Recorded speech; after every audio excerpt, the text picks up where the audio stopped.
So this video is for anybody out there that is really interested in Highlands, Sloan Lake, that area that's on the western side of downtown Denver, but really getting just frustrated with the high prices and just feel like there's nothing out there available that meets your price point. If that is you, this video is also for you, so you don't want to miss this one. Stay tuned.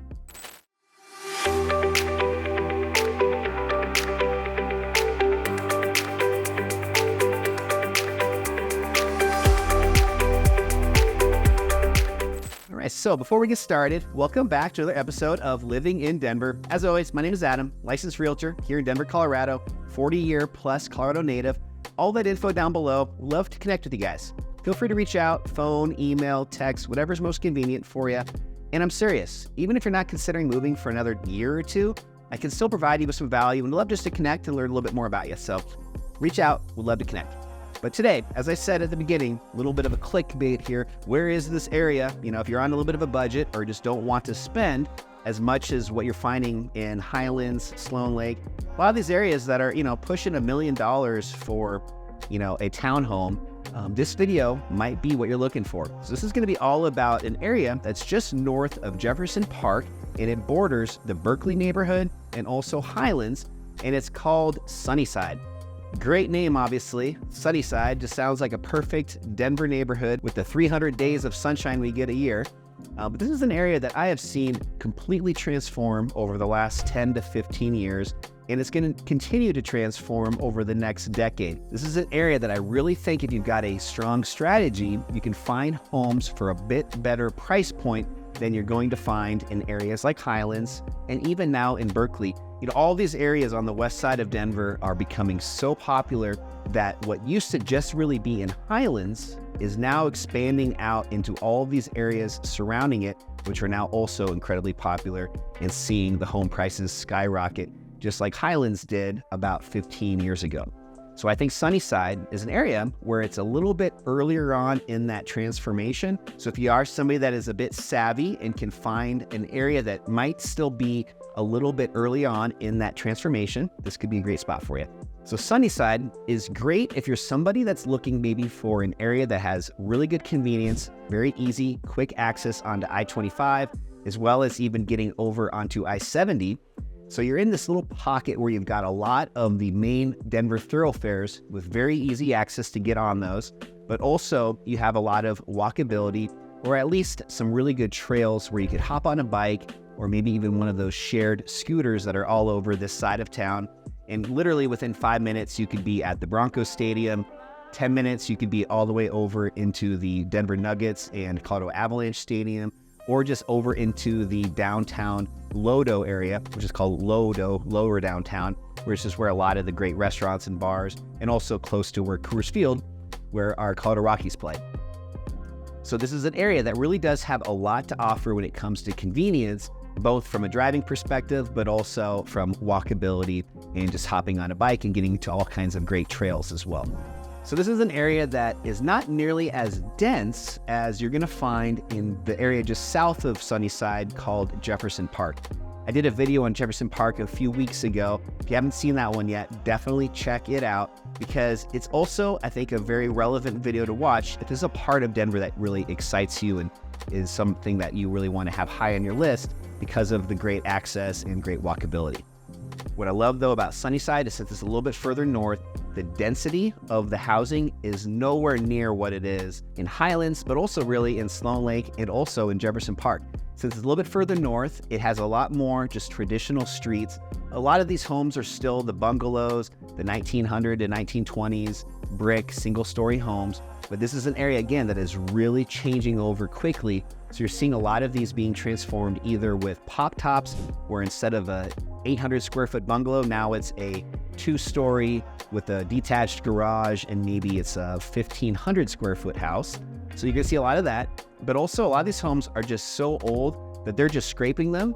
And if it's a large enough lot, and if it's zoned appropriately, usually a home is zoned R1, which just means there can only be one dwelling on the lot. But there are a lot of homes in the Sunnyside and also in that Berkeley and even in Highlands and Sloan Lake, where back in the 10, 15 years ago, before the city of Denver got a little bit more strict, a lot of these homes were actually able to be scraped, and the zoning was permitted to go into an R2, which allows 2 dwellings, meaning that they can now develop a townhouse duplex on that same lot. So you're going to see a fair amount of this as well, where you got single family homes, and then you might have this a lot larger looking home, but it's actually 2 homes with a connected party wall in the middle. So very high-end homes are being done this way now. So just because you hear a word like a duplex or a shared townhome where you have a shared wall between the two, don't let that completely deter you. It still might be a great option for you. They're doing a lot better job with the building materials nowadays, where they are using spray foam insulation between the 2 units and really making it where it's designed in a way where you're not interacting much with your neighbors from a privacy standpoint. So just want to throw that out there. So don't count out townhomes if you are looking in this area. It might be a great option for you. So Sunnyside is this area that has a lot of culture. They've definitely, it's been around for a long, long time. And it used to have a very significant influence of both Hispanic and also Italian culture. And you can definitely still see a lot of that just when you're driving through some of the neighborhoods, especially where there's a few different streets that have some older businesses still existing there. One of these would be on 44th Avenue. There's also, though, just this little bit of flair you'll see with some of the brick sides of buildings with, graffiti, but professionally done, more artistic type murals, and some restaurants that have been around forever that still exist in this Sunnyside area. I'm not sure if it exactly falls in the Sunnyside boundaries, but one of my all-time favorite restaurants for a long time growing up was this Mexican restaurant called La Loma. And La Loma actually has multiple locations. Actually went with my girlfriend just a couple nights ago to La Loma's other location, which is in downtown Denver, right on 15th Street, where you can have a great, nice dinner there. And then right across the street is the Brown Palace. So I know I'm going on a little bit of a tangent here, but just wanted to share that with you guys. If you've never been to the Brown Palace, or if you've never been to La Loma, this is a great little 1-2 combo, especially in the fall and winter months. Winter specifically, because the Brown Palace does a phenomenal job with decorating. And you can go inside to their main lobby where it's got, really, really tall ceilings where you can see all of the floors from inside the hotel.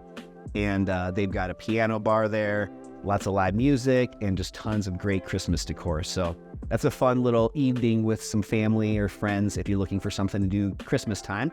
But going back to La Loma, the one that I was referring to that was in that Sunnyside area eventually closed down and I think just lost out to development. It was in such a prime location that I'm sure they got to the point where either they sold it or whoever owned that parcel of land ended up selling it to a developer where now it is some mixed use, mostly higher end condos. But so that doesn't exist anymore. But also on top of La Loma, just wanted to make a point that there's some other really cool, really tasty restaurants, just different options in Sunnyside that have been there for years and years and years. I mentioned Hispanic, but also Italian. Also check out a place called Gaetano's, which is actually another very historic place. A lot of the mobsters used to eat there back in the day.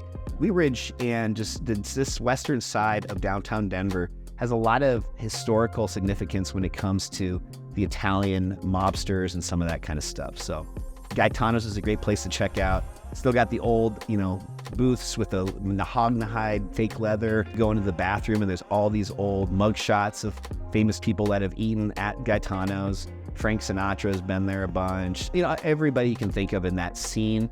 That was the stopping point for them in the Sunnyside Highlands, western side of downtown Denver area. So a couple places for you guys to check out. But going back though to Sunnyside and what I think makes it such a special area is it has a great location, again, not only for getting onto the different highways, but some incredible trails and just parks and a lot of this stuff right out your back door. So you're gonna have to walk a little bit further than you would if you lived in Jefferson Park or in Highlands, but you're still so close to a lot of great options like the Platte River Trail. I talk in more depth on this one on the Jefferson Park video that I linked to you guys earlier, but there is a really fun loop I used to do almost on a daily basis with my dog. It took about an hour to an hour and 15 minutes total, and you would basically walk down by the Broncos Stadium and then on the Platte River Trail all the way up to where the REI area is, which is called Confluence Park. Just a lot of social spots over there, lots of people hanging out, getting sunshine in the warmer months, and then also just letting their dogs off leash play in the rivers right there. So definitely just some awesome options for hiking and just trails, running, cycling, all the outdoor activities that you want to do when you're living in Denver. A lot of that is really, really accessible when you live in Sunnyside. I would also like to add, when I'm talking about this walkability and just convenience of locations and how Sunnyside does vary a little bit from Highlands and Jefferson Park and some of the surrounding areas that we've been talking about. And one thing I will say, not to fortune tell exactly what you're looking for, but if you're somebody that maybe has a family, maybe you're not a young professional. Well, let me rephrase this. Let's say you are a young professional and you lived in Sloan Lake or maybe in Jefferson Park, where it's a little bit more of this density area where you're really enjoying that social life. But you get a little bit older, maybe you start to have a family, or maybe you're just getting a little bit older and just kind of ready to move on from that scene to something that's a little bit more laid back. Sunnyside is a great option. You're literally only 5 minutes away from those areas, yet you're in more of a neighborhood, more of a typical community type feel, and you can have a backyard. You can actually have more mature trees, a little bit more privacy.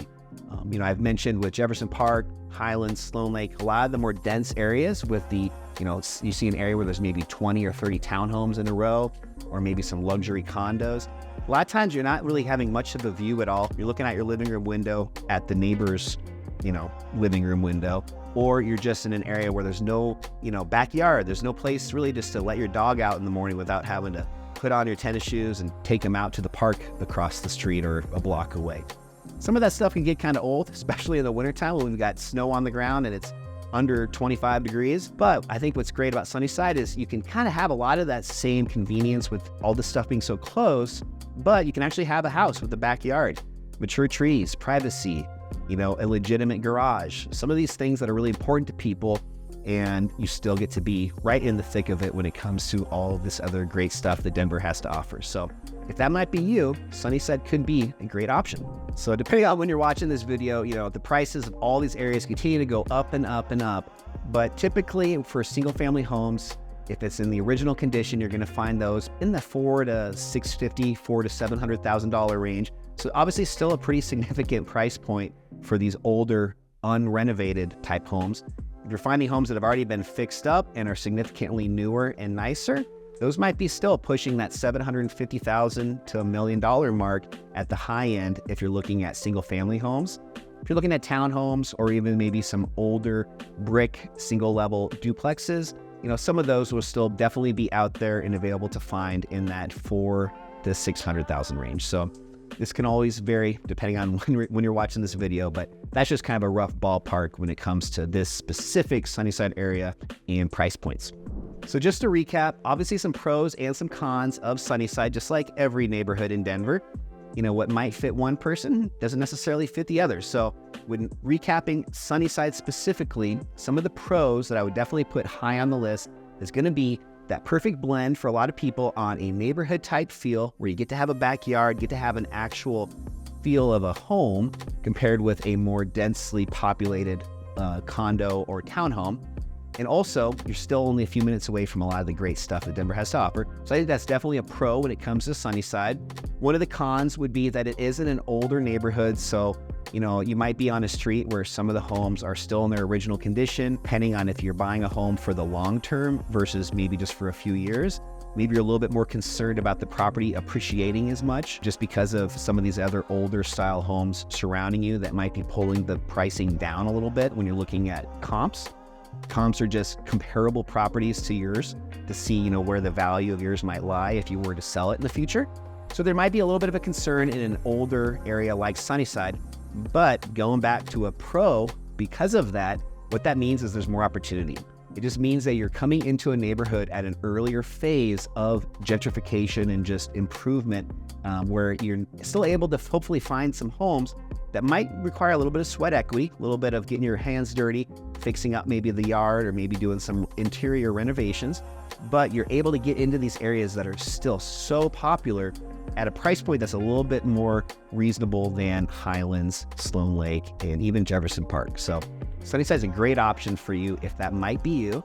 And with that, I'll also just close you out by once again just reminding you guys, I've got a free guide on all of the Denver neighborhoods. I'll put the link in the show notes down below here on YouTube. But you can definitely check that out where you can actually download that for free, and I'll give you a lot more of my personal favorites when it comes to restaurants, parks, all that good stuff. and hopefully just help you provide you with a little bit more clarity on what Sunnyside is like and whether it might or may not be a good spot for you to check out. My phone number, my email, all that info is down below. Reach out. We'll love to connect with you guys. And don't forget, hit that like and the subscribe button. I want to make sure you guys are the first to receive every new video that comes out, which is on a weekly basis. So excited to share every episode with you, especially this one coming out next week. So stay tuned on an all new episode of Living in Denver coming out next week. Hope you guys have a great rest of your day. I'll see you then.